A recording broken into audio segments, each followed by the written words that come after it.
శ్రీమన్మహాగణాధిపతయే నమః. సదానిం వృక్షస్య మూలాదివాసాత్ సుధాశ్రావిణం తిక్తమప్యప్రియంతం తరుం కల్పవృక్షాదికం సాధయంతం నమామీశ్వరం సద్గురుం సాయినాథం. సాయినాథ పరబ్రహ్మణే నమః. నాకు ఒక పెద్ద ఆయన ఈ యొక్క స్వప్న ప్రకరణం యొక్క కార్యక్రమాన్ని చూచి ఇలా ఫోన్ చేసి అడిగారు, గురువుగారు నేను ఈ పరిస్థితి నేను తట్టుకోలేక నేను మీతో మాత్రమే చెప్పుకోగలను అనిపించింది, అందుకని వెంటనే మీకు కాల్ చేయడం జరిగింది.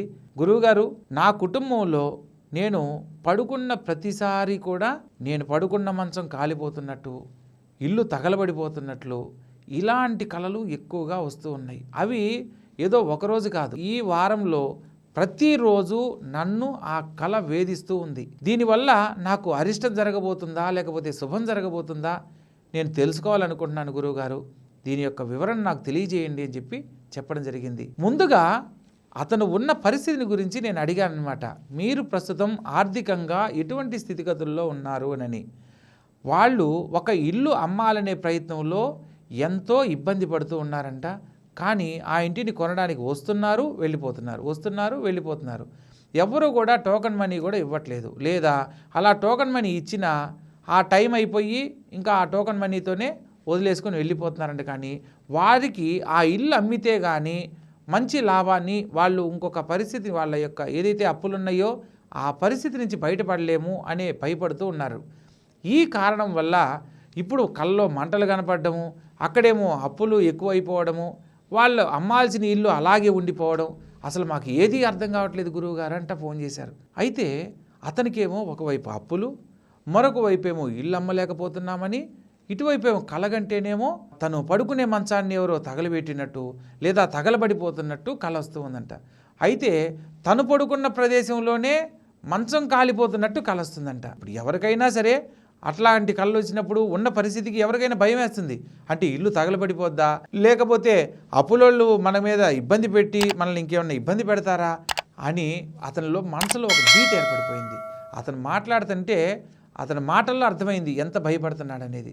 అయితే అతనికి ఒక చక్కని స్వప్న ప్రకరణంలో ఉన్న విషయాన్ని వివరంగా తెలియజేశాను. అతనికి సమస్య ఏంటంటే ఒకవైపు అప్పులు, ఒకవైపు ఏమో మంచం తగిలి పడిపోతుంది, మరొక వైపు ఏమో ఇల్లు అమ్ముడు బాలేదు.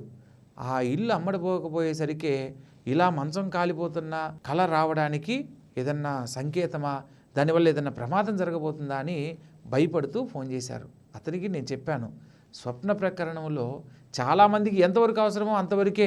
అంటే ఇప్పుడు కల్లో ఇద్దరు జంట బ్రాహ్మణులు కనబడితే మంచిది, పాలు కనబడితే మంచిది, అంతవరకే తెలుసు. కానీ ఇంత లోతుగా ఎవరికి తెలియదు. కానీ స్వప్నశాస్త్రంలో ప్రతి ఒక్క దానికి పరిహార మార్గం ఉంది, ప్రతి ఒక్క విషయం గురించి కూడా తెలియజేయబడింది అనమాట. అందుకే మీకు ఇది వివరంగా తెలియజేస్తున్నాను. మీరు అతి త్వరలో ధనవంతులు కాబోతున్నారని చెప్పడానికే అది సంకేతము. మీ రుణబాధలన్నీ తీరిపోవడానికి ఒక అదృష్ట అవకాశం రాబోతున్నది. మీరు ఏదైతే ఇల్లు అమ్మాలనుకుంటున్నారో ఆ ఇల్లు అధిక ధరకు అమ్ముడుపోబోతుంది అని తెలియజేయడానికి మీకు స్వప్నంలో మీరు పడుకుంటున్న భవనంలో మంచం ఏదైతే ఉందో ఆ మంచం కాలిపోతున్నట్టు రావడానికి ప్రధానమైన కారణం. అయితే ఇందులో మీకు ఆ కలలో మీకు పొగ కూడా కనపడిందా, మంచం కాలేటప్పుడు ఓన్లీ మంటలు మాత్రమే కనపడ్డాయా అని అడిగాను. ఇక్కడ లేదు గురువుగారు, నాకు పెద్ద పెద్ద మంటలే కనబడుతున్నాయి, కళ్ళు మూసుకుంటే కూడా ఇప్పుడు అదే కళ్ళ ముందు కనబడుతుంది అని అన్నాడు. అయితే నువ్వు కాబోయే అతి ధనవంతుడు కాబోతున్నావు, ఆర్థిక లాభాన్ని నువ్వు చూడబోతున్నావు. నువ్వు ఏదైతే స్థలంగా అమ్మాలనుకుంటున్నావో ఆ స్థలంలో ఆర్థిక లాభం చూడబోతున్నావు అని చెప్పేసరికి అతను చాలా ఆనందపడ్డాడు. ఎందుకంటే గురువుగారు ఈ మాట చెప్తేనే నాకు ఇల్లు అమ్ముడుపోయినంత ఆనందంగా ఉంది, నాకు దానివల్ల ఏమన్నా ఇబ్బంది కలుగుతుందేమన్న భయంతో నేను ప్రతిరోజు నలిగిపోతూ ఉన్నాను. ఈరోజు మీరు చెప్పిన తర్వాత నాకు చాలా ధైర్యంగా ఉంది అని చాలా ఆనందపడ్డాడు. కాబట్టి ప్రతి ఒక్కరూ కూడా ఈ యొక్క విషయాన్ని తెలుసుకోండి. మనకు కల రాగానే భయపడకూడదు.